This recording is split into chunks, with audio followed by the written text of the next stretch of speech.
संगीत एक ऐसा माध्यम है कि संगीत अगर अच्छे ढंग से जंगल में बजा दिया जाए तो पेड़ पौधे फलने फूलने लगते हैं। हमारे संगीत के सम्मानित साथियों,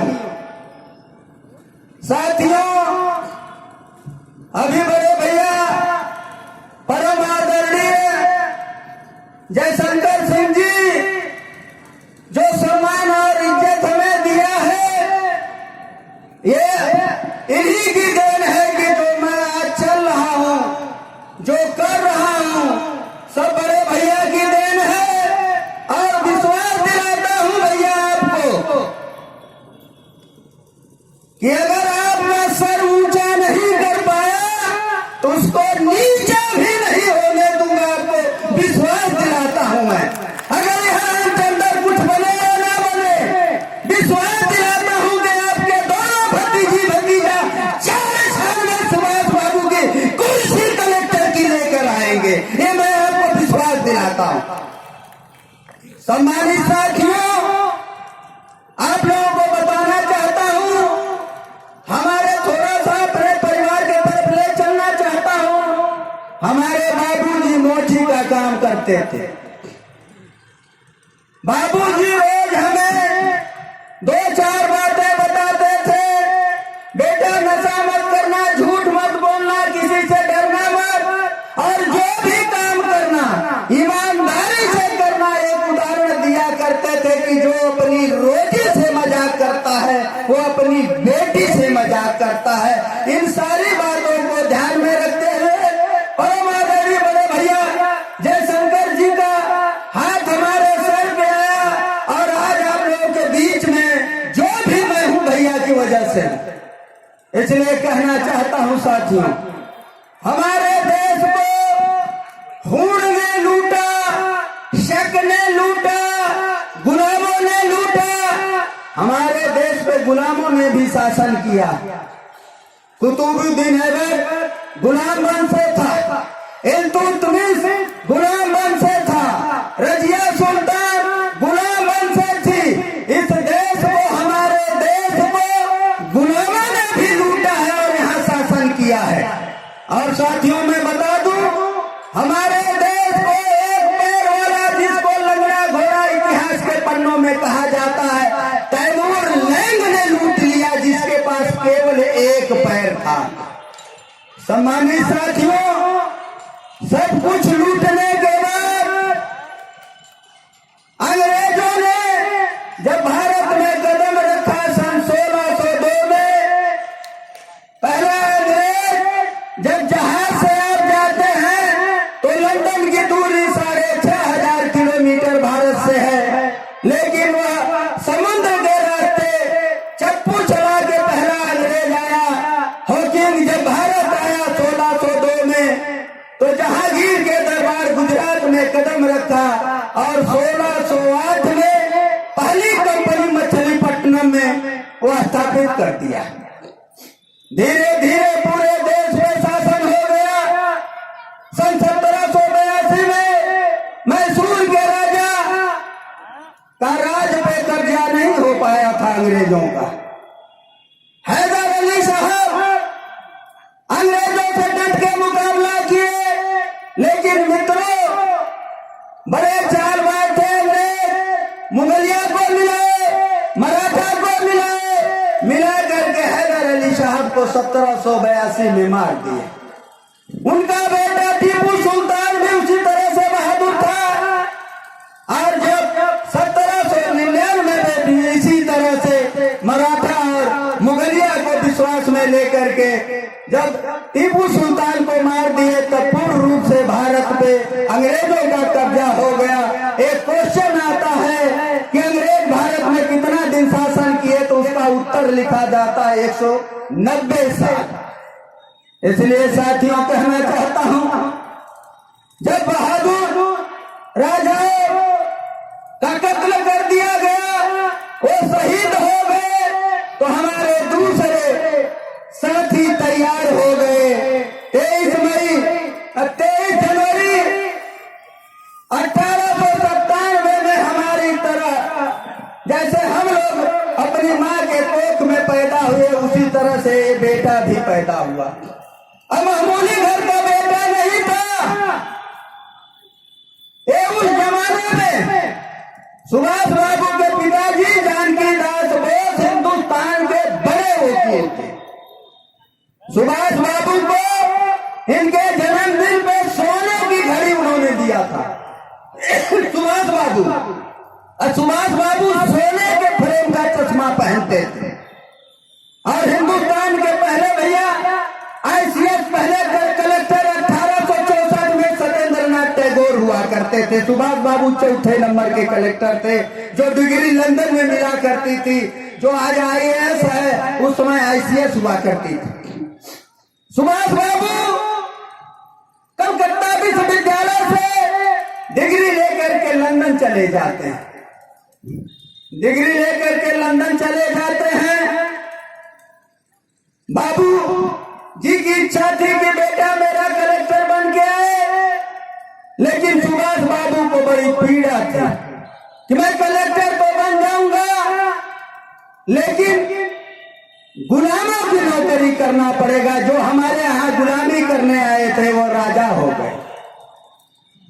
सम्मानित साथियों, बाबूजी की इच्छा थी कि कलेक्टर बन जाए।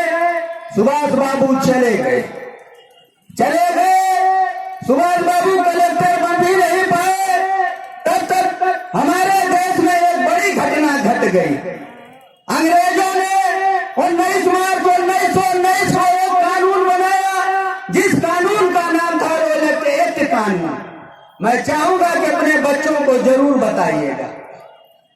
1919 में अंग्रेजों ने एक कानून बनाया, जिस कानून का नाम था रोलेट एक्ट कानून, और उसके तहत ना वकील, ना दलील, ना अपील, चाहे जो चाहे पुलिस वाले कर सकते थे। तो उसका विरोध गांधी जी ने किया, देश के सभी नौजवानों ने किया, सारे क्रांतिकारियों ने किया, और उस कानून को गांधी जी ने काला कानून का नाम दिया। सम्मानित साथियों, 19 मार्च 1919 को कानून बना। 12 अप्रैल 1919 को 2 लोगों की गिरफ्तारी हो गई उस कानून के तहत। सत्यपाल और किचलू पंजाब में गिरफ्तारी हो गई, और उस कानून के विरोध में 13 अप्रैल 1919, जिसे आप लोग जलियांवाले बाग के नाम से जाना जाता है, 13 अप्रैल 1919 को हमारे देश की माता बहनें जैसे आप लोग इकट्ठा हुए हैं, आप लोग साथियों इकट्ठा हुए हैं। संविधान में, संविधान के अनुच्छेद 19, 20, 21, 22 में हमें अधिकार है, हमें राइट है कि हम अपनी बात शांतिपूर्ण तरीके से, जैसे आज यहाँ एकत्रित हुए हैं, इसी तरह से इकट्ठा होकर के बिना राष्ट्र की कोई क्षति करके, बिना कोई हथियार के, बिना कोई उपद्रव के हम लोग एकत्रित होकर के अपनी बात रखेंगे, अपनी बात सरकार तक पहुंचाएंगे, अपनी बात जनप्रतिनिधियों तक पहुंचाएंगे।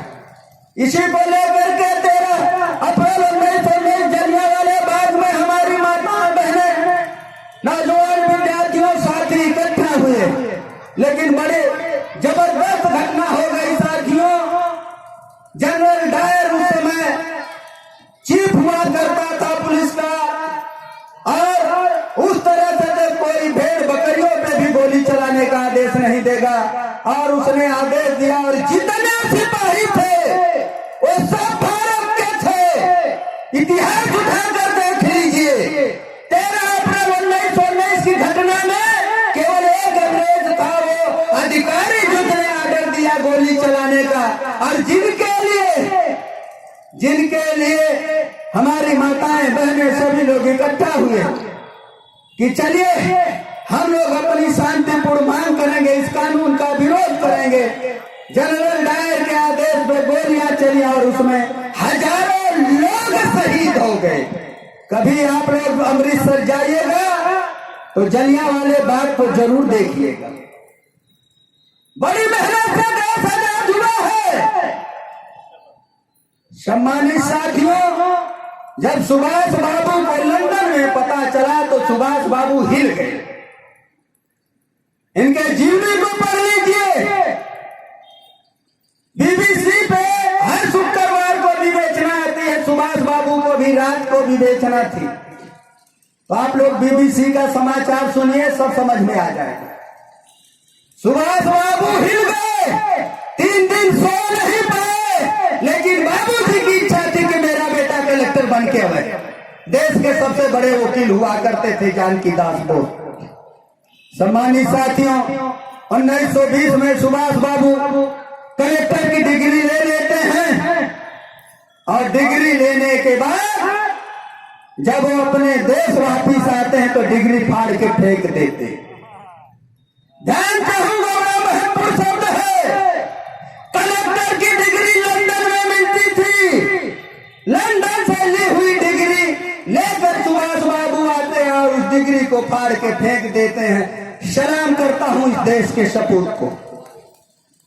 लोगों ने पूछा, पत्रकारों ने पूछा कि जब आपको यही करना था तो आप इतना समय लंदन में क्यों दिए? तब सुभाष बाबू ने कहा कि इच्छा थी बाबूजी की मेरा बेटा कलेक्टर बने। मैं बाबूजी की इच्छा पूरी कर दिया। मेरी इच्छा है कि देश आजाद हो, आजादी में कूद पड़े, आजादी में कूद पड़े। बड़ा योगदान था सुभाष बाबू का। एक घटना घट गई 26 फरवरी 1939। सुभाष बाबू 2 बार कांग्रेस पार्टी के अध्यक्ष चुने गए। आजादी की लड़ाई में सुभाष बाबू 2 बार कांग्रेस पार्टी के प्रेसिडेंट चुने गए थे और दूसरी बार तो बहुत बड़ी घटना घट गई। सुभाष बाबू के खिलाफ सीतारमैया को खड़ा किया था गांधी जी ने, जो चुनाव 26 फरवरी 1939 को हुआ। सीतारमैया को सुभाष बाबू के खिलाफ गांधी जी ने खड़ा किया था और सीतारमैया चुनाव ही नहीं हारे बल्कि उनकी जमानत जब्त हो गई थी। और सुभाष बाबू जब अध्यक्ष हुए थे तो 28 हाथियों का जुलूस निकाला गया था सुभाष बाबू के सम्मान में 26 फरवरी 1939। तब तक एक घटना और घट गई, एक घटना और घट गई। बाबूजी ने कहा, बाबूजी महात्मा गांधी बापूजी ने कहा कि ये हार सीतारमैया की नहीं, ये हार गांधी की हो गई। फिर एक घटना घटती है सुभाष बाबू के साथ। सुभाष बाबू इतना सम्मान करते थे गांधी जी का कि अध्यक्ष पद से तुरंत इस्तीफा देते हैं जब राष्ट्रपिता महात्मा गांधी कहते हैं कि ये हार सीतापति रमैया की नहीं, ये हार गांधी जी की हो गई। उधर अध्यक्ष बन गए और गांधी जी का सम्मान करने के लिए उन्होंने इस्तीफा दे दिया। सम्मानित साथियों, ध्यान चाहूंगा आप लोगों का। आज किसी के पास टाइम नहीं है। इन देशभक्तों के लिए जरूरी नहीं है कि रंगन के मैदान में आ जाए, लेकिन ये जरूरी है कि अपने घर में ही इन देश के सपूतों को कम से कम एक दिन तो याद कर लें। हमारे देश के क्रांतिकारी गीत गाया करते थे, वरूजे कामयाबी पे कभी हिंदुस्तान होगा, वरूजे कामयाबी पे कभी हिंदुस्तान होगा। खिलेंगे गुल, गुल माने फूलों का बाग होता है, खिलेंगे गुल जो वो अपना बागवा होगा। कभी वो भी दिन देखेंगे जब अपनी जमी होगी अंग्रेजों की थी, कभी वो भी दिन देखेंगे जब अपनी जमी होगी, अपना आसमां होगा। शहीदों की चिताओं पे लगेंगे हर बरस मेले, वतन पे मिटने वालों का बस यही आखिरी निशा होगा। ये गीत गाया करते थे और हम लोग 12 हिंदुस्तान के नौजवानों, शहीद आजम भगत सिंह ने एक नारा दिया था, जिस ओर जवानी चलती है उस ओर जमाना चलता है। लेकिन 12 हिंदुस्तान के नौजवानों,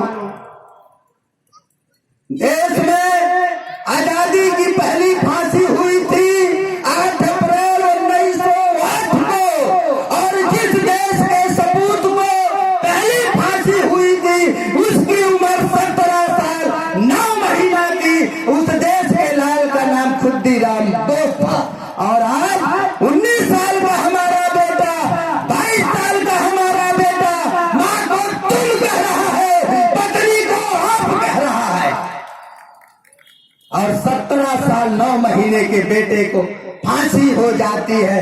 देश की आजादी की लड़ाई, और आज 25 साल का बेटा माँ को तुम कर रहा है, पत्नी को आप कर रहा है। सम्मानित साथियों, सुभाष बाबू का सपना था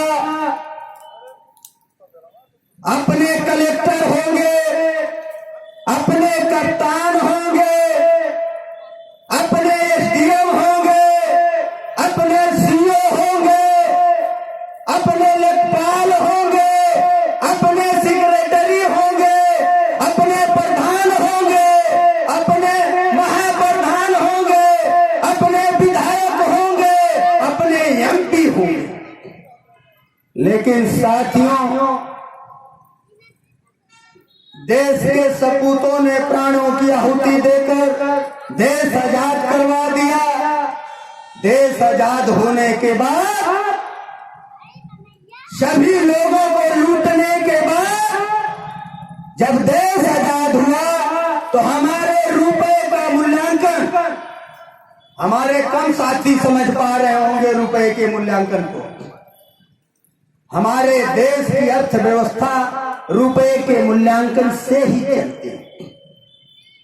हमें ये स्वेटर रुपए के मूल्यांकन से ही मिलता है, हमें नमक रुपए के मूल्यांकन से ही मिलता है। इसलिए साथियों, जब 1947 में देश आजाद हुआ,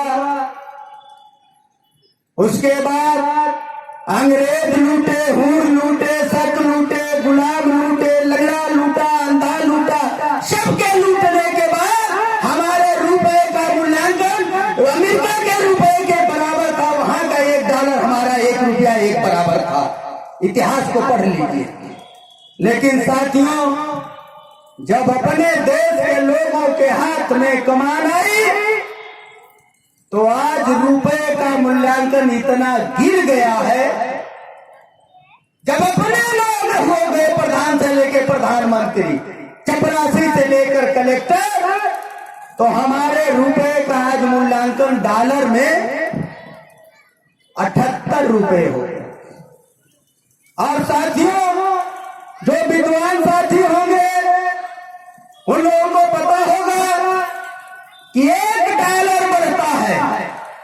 $1 अगर आज 78 है, कर 79 हो जाएगा, तो हमारे ऊपर, पूरे देश के ऊपर 6,500 करोड़ का अतिरिक्त बोझ बढ़ता है। एक बार नहीं, जब तक हम किसी से ₹1 उधार ले ले, हम उसको वापिस नहीं देंगे तो वो रुपया हमारे ऊपर तब तक उधार होगा जब तक वो वापिस नहीं देंगे। इसलिए साथियों, देश आजाद हुआ, बड़ी दुखद घटना है साथियों, जब सुभाष बाबू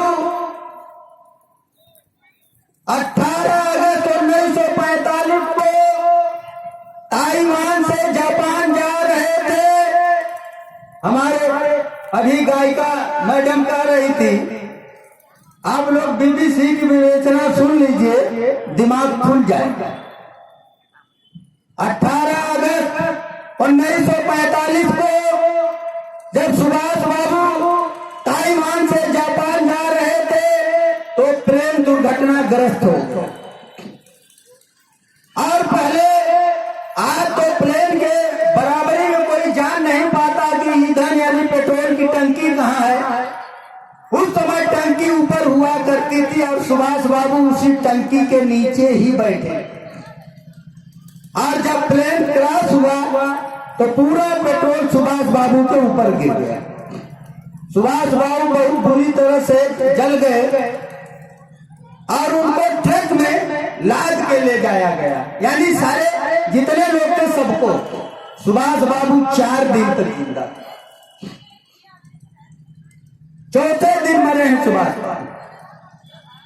साथियों, जो बेटा, जो बेटी अपने माँ बाप के दुखों को पहचान रहे हैं, ध्यान चाहूंगा आप लोगों का, जो बेटा, जो बेटी अपने माँ बाप के दुखों को पहचान रहे हैं वो जीवन में जरूर तरक्की करेंगे। और जो बेटा, जो बेटी अपने माँ को नजरअंदाज कर रहे हैं, उनका में देख लीजिए नजर उठा के। इसलिए साथियों कहना चाहता हूं आप लोगों से, ये हमारे पुलिस के साथी बैठे हैं, मैं सलाम करता हूं।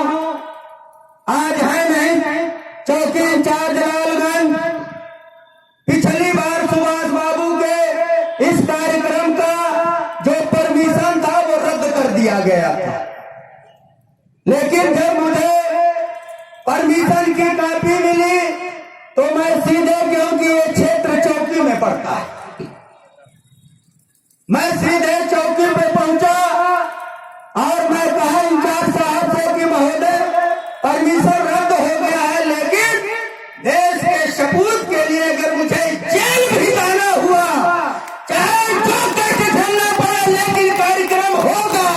सीधा कान के चौकी इंचार्ज साहब ने कहा आप कार्यक्रम करिए, जो होगा मैं देख लूंगा। तो सलाम करता हूँ ऐसे चौकी प्रभारी के और उनके माँ बाप को सलाम करता हूँ कि सुभाष बाबू के कार्यक्रम के लिए उन्होंने अपने सब कुछ दांव पे लगा दिया। और आज सलाम करता हूँ पुलिस के भाइयों को भी, जिन लोगों ने इस कार्यक्रम में समय देने का मौका दिया है। और साथियों मैं बता दूं आप लोगों को, 73 साल बीत गए आजादी के। हाँ, जनता की बात छोड़ दीजिए, ये पुलिस के साथी बैठे हैं, जाकर के इनका देख लीजिए खाना कैसे खाते हैं। इनसे बढ़िया चपरासी खाना खाता घर में बैठ के, 8 घंटे ड्यूटी करता है, उसके बाद घर में अपने बच्चों के साथ बैठ के खाना खाता है। ये 24 घंटे देश की रक्षा करने वाले हमारे जाबाज सिपाही ढंग से खाना भी नहीं पाते हैं। अगर फोन आ गया तो खाना भी छोड़ करके देश की रक्षा करने निकल जाते हैं, क्षेत्र की रक्षा करने निकल जाते हैं। ये आपकी सरकारों ने दिया है 73 साल की आजादी के बाद। लाइन लगा के खाना खाते हैं, जैसे जेल में हम एक बार गए थे तो लाइन लगा के खाना खा रहे, तो उसी तरह से आप लोग भी लाइन लगा के खाना खाते हैं। ये 73 साल की आजादी के बाद देश को मिला है। पुलिस विभाग, स्वास्थ्य विभाग 24 घंटे की ड्यूटी देता है। मैं पूछना चाहता हूं, आप लोगों से पूछना चाहता हूं, आप लोगों का बेटा, आप लोगों की बेटी जो स्वास्थ्य विभाग और पुलिस में नौकरी करते हैं, कभी आप लोगों ने जानने की कोशिश किया है कि बेटा बेटी कैसे गुजर हो रहा है? जान लो इसको। 73 साल आजादी के बाद भी इतनी बड़ी ड्यूटी तो अंग्रेज भी नहीं लेते थे। 24 घंटे की ड्यूटी है, सबसे कम वेतन। 24 घंटे की ड्यूटी और सबसे कम वेतन। और जो 8 घंटे की ड्यूटी देता है सबसे ज्यादा पैसा पाता है, सारी सुविधा पाता है, आराम से अपने घर में सोया होता है। सम्मानित साथियों, हमारे जवान साथियों विश्वास दिलाता हूं, कभी मौका मिला तो 8 घंटे की ड्यूटी होगी, आपका परिवार होगा, आपका घर होगा, और आप भी उन्हीं लोगों की तरह नौकरी करेंगे जिस तरह से और विभाग के लोग नौकरी करते हैं। जब 8 घंटे की ड्यूटी करेंगे, अपने परिवार में रहेंगे, तो परिवार का मोह होने के कारण आप जनता के साथ भी मोह की तरह काम करेंगे। इसलिए साथियों, ये आप लोगों को छोटा सा उदाहरण दिया, अब आगे ले चलना चाहता हूं। कोई साथी बता दे 73 साल आजादी के बाद किसी चपरासी से बात करता तो कहता 100 रुपया दो तो साहब से मिलवाऊंगा। ये मिला है 73 साल आजादी के बाद, सुभाष बाबू के बलिदान के बाद। उसके बाद जाइए सेक्रेटरी के पास तो कहता कॉलोनी तब देंगे जब 25,000 देंगे। ये मिला आजादी के बाद, सुभाष बाबू के बलिदान के बाद। लेखपाल के पास चले जाइए तो कहता है 2,000 दे दीजिए तब चलेंगे, नहीं तो नहीं जाएंगे। और ये हाल हर विभाग का है, और इसका कारण केवल आप लोग। दुनिया में 2 सदन है, पूरी दुनिया के लोकतंत्र में 2 सदन है। हमारा ही देश ऐसा है जहां पे 4 सदन है, और चारों में रजिस्टर्ड लोग वोट देते हैं। इसी ग्राम पंचायत में रजिस्टर्ड रहे थे, लेकिन 1991 में जब नरसिंह राव जी की सरकार बनी तो उन्होंने कहा कि जनता की सरकार जनता के द्वार। उन्होंने 1993 में एक संशोधन किया पंचायती राज एक्ट में और इसको भी रजिस्टर्ड लोगों के हवाले कर दिया। सम्मानित साथियों, एक प्रतिनिधि होता है प्रधान, दूसरा होता है महाप्रधान, तीसरा होता है विधायक, चौथा होता है एमपी। चार लोग इस लोकतंत्र में हमारी रक्षा करने के लिए है। लेकिन 1947 के बाद अमीर अमीर होता गया, गरीब गरीब होता गया। कहाँ गड़बड़ी हो रही है? अभी बड़े भैया परम आदरणीय जयशंकर जी ने बताया कि गड़बड़ी प्रतिनिधियों में हो रही है। पूरे सिस्टम को चलाने का काम ये हमारी सरकारें करती है। जिन सरकारों को बनाने के लिए सुभाष बाबू ने अपने प्राणों की आहुति दी, सारा सिस्टम सरकार चलाती है और सरकार को आप चलाते हैं। यह लोकतंत्र है। लोकतंत्र में आप लोग मालिक हैं, हम सभी लोग नौकर हैं, चाहे वो कर्मचारी हो चाहे नेता। लेकिन बाहर हमारे देश के लोग मालिक यहाँ नौकर को सलाम करता है, मालिक यहाँ नौकर को सलाम करता है। आपके खून पसीने की गाढ़ी कमाई से टैक्स जाता है, उससे प्रधान को 3500 महीने का। जिला पंचायत को कितना है? हाँ, प्रधान को 3500। हमें लगता है जिला पंचायत को कितना मिलता है, साथी लोग बताएंगे। और एक विधायक को 2 लाख, एक एमपी को 5 लाख ये महीने का उनको वेतन मिलता है। इन लोगों को भत्ता शुल्क मिलता है। ये पैसा कहाँ से आता है? जब आप लोग कफन खरीदने जाते हैं तो उसमें टैक्स देना पड़ता है। जब आप लोग नमक खरीदने जाते हैं तो उसमें टैक्स देना पड़ता है। कुछ साथी सोचते होंगे कि कितना टैक्स जाता है। आज की डेट में हमारे देश में कुल 135 करोड़ लोग हैं। अगर एक किलो नमक पे 1 रुपया टैक्स है, अगर मान लिया जाए 100 करोड़ ही लोग नमक खरीद ले 1-1 किलो, तो 100 करोड़ उसके टैक्स का पैसा आ गया। एक दिन में 100 करोड़, ये पैसा जनता की खून पसीने की गाढ़ी कमाई का पैसा है। आप लोग नजर उठा के देख लीजिए, नजर उठा के आप लोग देख लीजिए। ठिठुरती ठंड में किसान मजदूर सब काम कर रहे हैं बेचारे ठिठुर करके, और काम करने के बाद जो पैसा पाते हैं मजदूरी के रूप में, उससे नमक, दाल, तेल सब खरीदते हैं, सब पे टैक्स देते हैं, तो पैसा जनता तक जाता है। तो हमारे जैसे नेता उस आपके पैसे पे राज करते हैं। सम्मानित साथियों, आप लोगों से निवेदन करना चाहूंगा, अपील करना चाहूंगा। आजादी के बाद बाबा साहब भीमराव अम्बेडकर ने आपको संविधान दिया। संविधान देकर के बाबा साहब ने कहा 26 नवंबर 1949 को जब संविधान लागू हुआ तो बाबा साहब ने कहा कि मेरे प्रिय देशवासियों, जाओ, आज मैं तुम्हें ऐसा संविधान दे दिया हूं कि अगर तुम्हारी मोहर सही लग गई तो मैं तो अपने 4 बच्चों को नहीं बचा पाया, अपनी पत्नी को नहीं बचा पाया, और हो सकता है समय मैं भी चला जाऊं, क्योंकि हमारे पास सरकारी अस्पताल नहीं थे। मैं ढंग से पढ़ नहीं पाया क्योंकि सरकारी स्कूल नहीं थे। मैं अपनी बात ढंग से कह नहीं पाया क्योंकि हमारा खाना नहीं था। तो सम्मानित साथियों, बाबा साहब ने जब 26 नवंबर 1949 को संविधान दिया और संविधान लागू हो गया, 26 जनवरी 1950 को गणतंत्र हुआ था।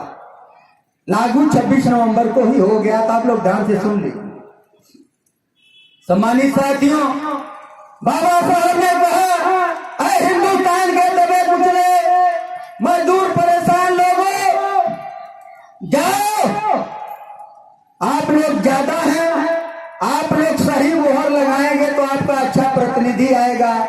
आपके अच्छे लोग आएंगे और आपको सारी व्यवस्था उपलब्ध कराएंगे।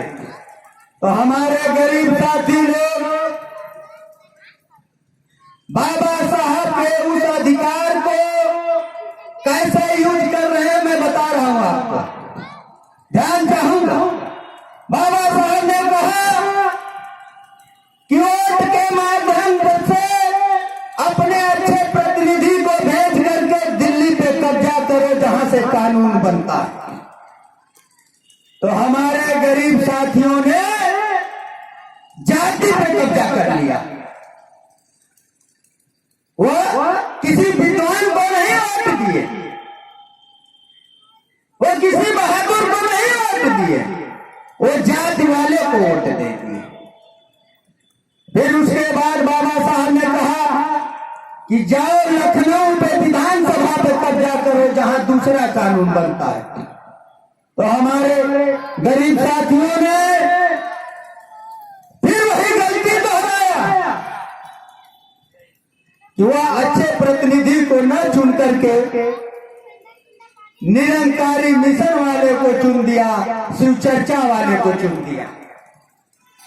बाबा साहब ने कहा कि जाओ अब जिला पंचायत में और ग्राम सभा पे कब्जा करो जहां से आपका बिगड़ा हुआ काम बन सकता है। तो हमारे गरीब साथियों ने, माताओं बहनों ने साड़ी पे कब्जा कर लिया, दारू पे कब्जा कर लिया, मुर्गा पे कब्जा कर लिया, वहां भी अधिकार खो दिया। साथियों, ये जो लाइट चल रही है जनरेटर